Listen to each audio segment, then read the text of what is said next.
30,000తో వ్యాపారాన్ని స్టార్ట్ చేసిన ఈ కంపెనీ 12 లక్షల కోట్లకి చేరింది అంటే మీరు నమ్ముతారా? మనలో చాలా మంది ఇంపాసిబుల్ అని అంటారు. బట్ వెయిట్, 1977లో ఒక రైల్వే ఉద్యోగికి 30,000 లోన్ ఇచ్చి ఈ రోజు ఈ కంపెనీ ఇండియాస్ రిచెస్ట్ బ్యాంక్ గా చేరింది. ఒక బ్యాంక్ ని నడపాలి అంటే అంత ఈజీ కాదు. ప్రజల దగ్గర నుంచి డబ్బులు తీసుకొని దానితో వ్యాపారం చేస్తుంది. ఫర్ ఎగ్జాంపుల్, మీ దగ్గర ₹1,00,000 ఉన్నాయనుకోండి. ఆ ₹1,00,000ని బ్యాంక్ లో వేస్తే ఆ బ్యాంక్ వాళ్ళు వేరే వ్యక్తికి ఆ ₹1,00,000 లోన్ గా ఇస్తుంది. సపోజ్ మీరు ఆ బ్యాంక్ లో 1,00,000 రూపీని పెట్టినందుకు వాళ్ళు మీకు 4% ఇస్తే, బ్యాంక్ వాళ్ళు వేరే వ్యక్తికి లోన్ ఇచ్చినందుకు ఆ వ్యక్తి నుంచి 12% ఇంట్రెస్ట్ ని తీసుకుంటారు. ఈ రెండింటికి డిఫరెన్స్ ఏదైతే 8% ఉందో అది బ్యాంక్ యొక్క ప్రాఫిట్. మరి మొదట్లో ఎటువంటి ఆఫీస్ లేకుండా ఒక చెట్టు కింద స్టార్ట్ చేసిన ఈ హెచ్డిఎఫ్సి బ్యాంక్ ఈ రోజు ఇన్ని లక్షల కోట్ల రూపాయలు ఎలా సంపాదిస్తుంది? హెచ్డిఎఫ్సి రాకముందు లోన్ అప్రూవ్ అవ్వాలి అంటే చాలా కష్టం. గంటల కొద్దీ క్యూలో, నెలలో సంవత్సరాల కొద్దీ అప్రూవల్ కోసం వెయిట్ చేస్తూ ఉండేవారు. ఇదంతా చేశాక లోన్ ఇస్తారా అంటే అది కూడా కాదు. సరైన జీతం లేదనో, సరైన సెక్యూరిటీస్ లేవనో, మరికొన్ని కారణాల వల్ల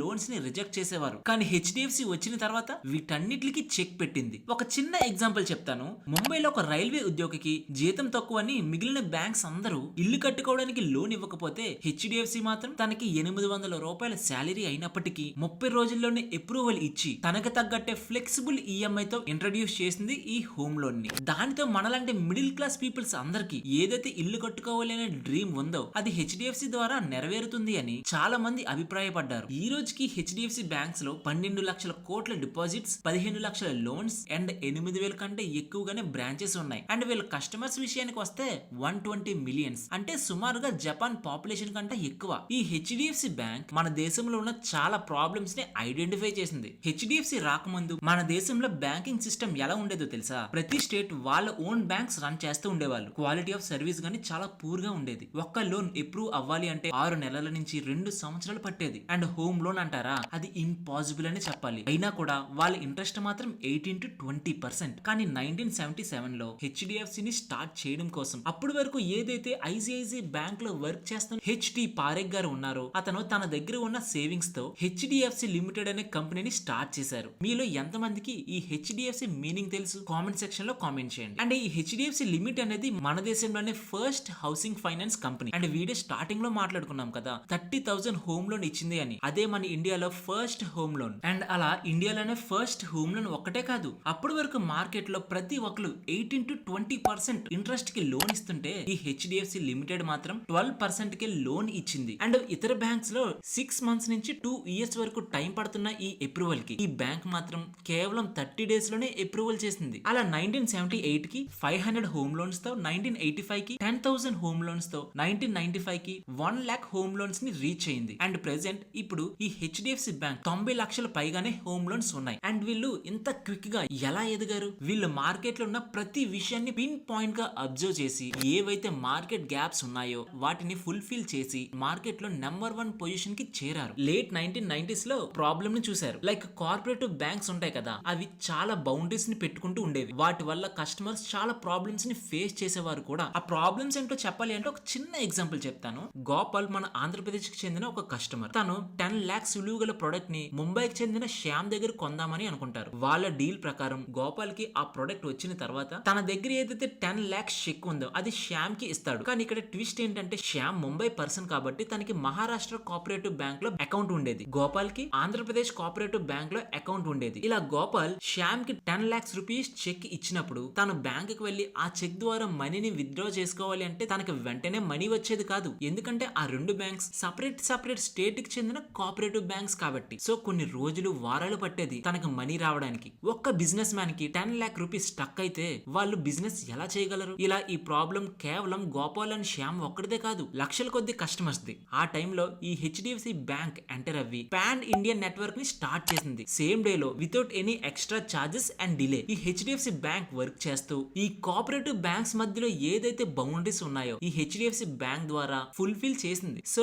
హెచ్డిఎఫ్సి బ్యాంక్ ఈ పనిని చేయడం వల్ల ఇండియాలో ఉన్న అన్ని కోఆపరేటివ్ బ్యాంక్స్ కి ఈ హెచ్డిఎఫ్సి బ్యాంక్ వాళ్ళకి బిగ్ క్లయింట్ గా చేరారు. దీని వల్ల కోఆపరేటివ్ బ్యాంక్స్ కి బెనిఫిట్ అయింది. కానీ హెచ్డిఎఫ్సి బ్యాంక్ కి ప్రాఫిట్ ఏంటి? అప్పటి వరకు హెచ్డిఎఫ్సి బ్యాంక్ కి ఫండింగ్ ఉండేది కాదు. వాళ్ళు బిజినెస్ చేయడానికి మనీ చాలా అవసరం. సో ఈ పని చేస్తున్నందుకు అన్ని కోఆపరేటివ్ బ్యాంక్స్ కి ఏం చెప్పారో తెలుసా? మీరు ఏదైతే బిజినెస్ చేస్తున్నారో అందులో 10 to 20% మా బ్యాంక్స్ లో లో ఉంచండి అని చెప్పారు. ఇది ఎంత బ్రిలియంట్ స్ట్రాటజీ మీరు చెప్పండి. వాళ్ళకి ఫండింగ్ లేదని ఎవరి దగ్గరికి వెళ్ళి అడగలేదు. మార్కెట్ లో ఉన్న ప్రాబ్లమ్ ని తెలుసుకొని వాళ్ళకి ఆ ప్రాబ్లమ్ ని ఫిల్ చేసి వాళ్ళు వాళ్ళ బ్యాంక్ కావాల్సిన ఫండింగ్ ని తీసుకునేవాళ్ళు. అది కూడా ఫ్రీగా కాదు, దానికి కూడా ఆ బ్యాంక్ వాళ్ళు కోఆపరేటివ్ బ్యాంక్స్ కి ఇంట్రెస్ట్ ఇచ్చేవాళ్ళు. ఈ స్ట్రాటజీ చాలా సింపుల్ గా అనిపిస్తుంది కానీ ఈ స్టెప్ అనేది ఈ కంపెనీకి ఒక బ్యాక్ బోన్ అని చెప్పాలి. ఎందుకంటే అప్పటి వరకు క్రైసిస్ లోనే ఈ హెచ్డిఎఫ్సి బ్యాంక్ ఏదైతే ఉందో వాళ్ళకి ఫ్రీ ఫండింగ్ సోర్స్ అనేది వచ్చింది. ఈ ఒక్క చిన్న స్ట్రాటజీ హెచ్డిఎఫ్సి గ్రోత్ కి ఒక బ్యాక్ బోన్ అయ్యింది. ఇది ఒక్కటేనా అంటే అది కూడా కాదు. స్టాక్ మార్కెట్ లో ఉన్న ప్రాబ్లమ్స్ ని కూడా ఫైండ్ అవుట్ చేసి వాటికి సొల్యూషన్ తీసుకొచ్చింది ఈ హెచ్డిఎఫ్సి బ్యాంక్. ప్రెసెంట్ మనమైతే ఒక స్టాక్ కొనాలి అంటే బై చేసిన వెంటనే విత్ ఇన్ సెకండ్స్ మన అకౌంట్ లోకి షేర్స్ వస్తున్నాయి కదా. కానీ లేట్ 1990s లో ఇలా ఉండేది కాదు. ఒక సెటిల్మెంట్ అవ్వాలి అంటే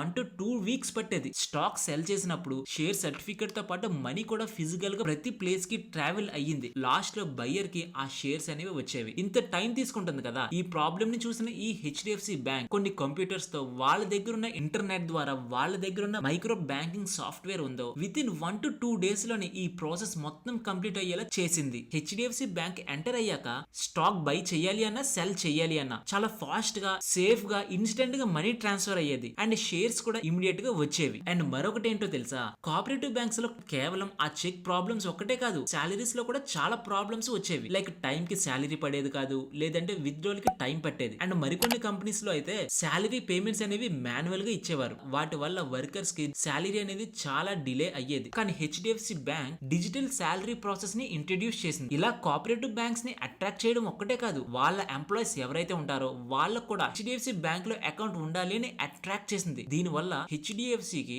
ఎక్కువ అకౌంట్స్ వచ్చి వీళ్ళ కాస చాలా ఎక్కువగా ఉండేది. వీళ్ళు ఇలా ఎక్కడికక్కడ మార్కెట్ లో ఉన్న ప్రాబ్లమ్స్ ని ఐడెంటిఫై చేసి వాటికి సొల్యూషన్స్ ఇచ్చి వీళ్ళ బిజినెస్ ని గ్రో చేసుకుంటూనే ఉన్నారు. కానీ వీళ్ళ టెక్నాలజీ విషయానికి వస్తే మాత్రం చాలా అగ్రెసివ్ గా అడాప్ట్ చేసుకునే వాళ్ళు. చాలా బ్యాంక్స్ టెక్నాలజీని ఇంప్రూవ్ చేయడానికి అంత ఇంట్రెస్ట్ చూపించేది కాదు. కానీ హెచ్డిఎఫ్సి మాత్రం చాలా ఎర్లీగానే డిజిటల్ బ్యాంకింగ్ ని అడాప్ట్ చేసుకుంది. 1990s లో ఇంటర్నెట్ బ్యాంకింగ్ ఫస్ట్ ఇంట్రడ్యూస్ చేసింది ఎవరో తెలుసా, హెచ్డిఎఫ్సి బ్యాంక్. కంటిన్యూస్ గా కొత్త కొత్త ఇన్నోవేషన్స్ తో స్ట్రాంగ్ టెక్నాలజీస్ తో ప్లాట్ఫామ్ ని బిల్డ్ చేసింది. దీని వల్ల కస్టమర్స్ కి సాటిస్ఫాక్షన్ పెరిగింది అండ్ వీళ్ళ ఆపరేషనల్ ఎఫిషియన్సీ కూడా పెరిగింది. హెచ్డిఎఫ్సి బ్యాంక్ గురించి ఇంకొక యూనిక్ విషయం చెప్పనా, హెచ్డిఎఫ్సి లోన్స్ చాలా క్విక్ గా అప్రూవ్ చేస్తారు. ఇంకా వేరే బ్యాంక్స్ అంటారా రిస్క్ చూసుకొని హెసిటేట్ అవుతూ ఉండేవి. హెచ్డిఎఫ్సి మాత్రం రిస్క్ తీసుకొని లోన్స్ ఇచ్చేవారు. ఎగ్జాంపుల్ కి ఫేమస్ ఈ 30,000 లోన్ 1977 లో ఒక రైల్వే ఎంప్లాయ్ కి 800 రూపీస్ శాలరీ అయినప్పటికీ రిస్క్ తీసుకొని ఈ లోన్ ఇచ్చింది. ఈ ఒక్క చిన్న ఇన్సిడెంట్ వల్ల మన ప్రజలు ఎవరైతే ఉన్నారో వాళ్ళకి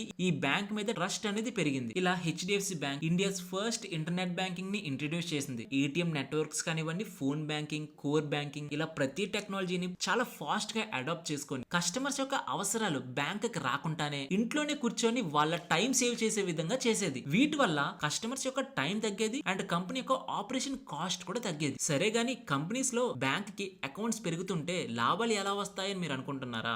ఎప్పుడైనా అకౌంట్స్ పెరిగితే వాళ్ళకి కాసా పెరుగుతుంది. కాసా అంటే current account plus savings account. Current account లో ఎవరైతే మనీ ఉంచుకుంటారో వాటికి ఇంట్రెస్ట్ అనేదే ఉండదు. సేవింగ్స్ బ్యాంక్ అకౌంట్ లో చాలా తక్కువ ఇంట్రెస్ట్ ఉంటుంది. అంటే సింపుల్ గా చెప్పాలి అంటే డిపాజిట్స్ ఉంటే వాళ్ళకి ఫ్రీ మనీ అని చెప్పొచ్చు. అండ్ వీళ్ళు ప్రతి సెగ్మెంట్ లో కస్టమర్స్ ని పెంచుకోవడం వల్ల బ్యాంక్స్ లో major crisis like 2008 financial crisis కానివ్వండి, COVID-19 పాండమిక్ కానివ్వండి, 2016 లో జరిగిన ఈ డిమానిటైజేషన్ లో కానివ్వండి, ప్రతి క్రైసిస్ లో ఈ బ్యాంక్ తట్టుకొని నెంబర్ 1 పొజిషన్ లో ఉంది. వీళ్ళకి ఎటువంటి ఫ్యాన్సీ ఆఫీస్ లేదు, సెలబ్రిటీస్ యాడ్స్ చేయలేదు, కేవలం టెక్నాలజీని మాత్రమే ఫోకస్ చేసి ప్రతి సంవత్సరం 1500 బ్రాంచెస్ ని అడాప్ట్ చేసుకొని బిజినెస్ ని ఇంత క్విక్ గా ఎక్స్పాండ్ చేస్తుంది. సరే, ఈ బ్యాంక్ నుంచి మనం ఏం తెలుసుకోవాలి? రియల్ లైఫ్ లో ఏవైతే ప్రాబ్లమ్స్ ఉన్నాయో వాటికి సొల్యూషన్ తీసుకొచ్చి బిజినెస్ చేయాలి అని ఈ కంపెనీ ద్వారా అర్థమవుతుంది. మనం ఏం చెయ్యాలన్నా ఫస్ట్ ఒక స్టెప్ వేయాలి కదా. లైక్ ఈ కంపెనీ 30,000 లోన్ ఏదైతే ఇచ్చిందో అలా చిన్న స్టెప్ అయినా చేస్తే ఫ్యూచర్ లో ఆ బిజినెస్ ఎంత స్కేల్ అవుతుందో మనమే చెప్పలేం. అండ్ తర్వాత